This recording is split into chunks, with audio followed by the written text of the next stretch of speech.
আলহামদুলিল্লাহ রব্বিল আলামিন ওয়াসসালাতু ওয়াসসালামু আলা সাইয়্যিদিল মুরসালিন ওয়া আলা আলিহি ওয়া সাহবিহি আজমাইন। প্রিয় ইমানদার ভাই বোনেরা, ইকামতে দ্বীনের সংগ্রামে আত্মনিয়োগ করা প্রত্যেক মুমিনের জন্য ফরজ দায়িত্ব। এই দায়িত্ব পালন করতে হয় সংঘবদ্ধভাবে, অর্থাৎ ইকামতে দ্বীনের জন্য সংঘবদ্ধ হওয়া অপরিহার্য।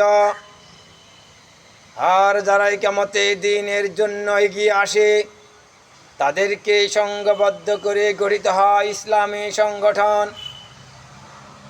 এই সংগঠনের প্রতিটি কর্মী আল্লাহ তাআলার সন্তুষ্টি অর্জনের জন্য অর্পিত দায়িত্ব আন্তরিকতার সাথে পালন করে থাকে এবং সংগঠনকে গতিশীল রাখতে সর্বোচ্চ প্রচেষ্টা চালায়।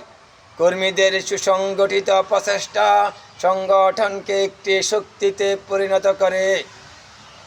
এই সংগঠন করার ব্যাপারে মহান আল্লাহ তাআলা বলেন, ওয়াতাসিমু বিহাবলিল্লাহি জামিআন ওয়া লা তাফাররাকু।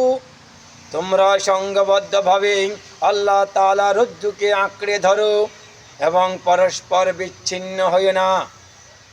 আল্লাহ তাআলা আরো বলেন, ইন্নাল্লাহা ইউহিব্বুল্লাযীনা ইউকাতিলুনা ফী সাবিলিহি সাফফান কান্নাহুম বুনিয়ানুম মারসুস।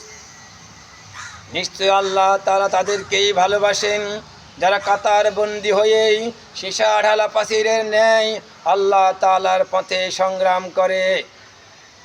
প্রিয় ইমানদার মুসলিম ভাই বোনেরা, তাই আপনাদের প্রতি আমার উদাত্ত আহ্বান হচ্ছে, আসুন আমরা সকলে ভ্রাতৃত্বের বন্ধনে হাতে হাত রেখে কাতার বন্দী হয়ে আল্লাহ তাআলার জমিনে আল্লাহ তাআলার দ্বীনকে প্রতিষ্ঠিত করার জন্য জামাতে ইসলামীর পতাকা তলে সমবেত হই।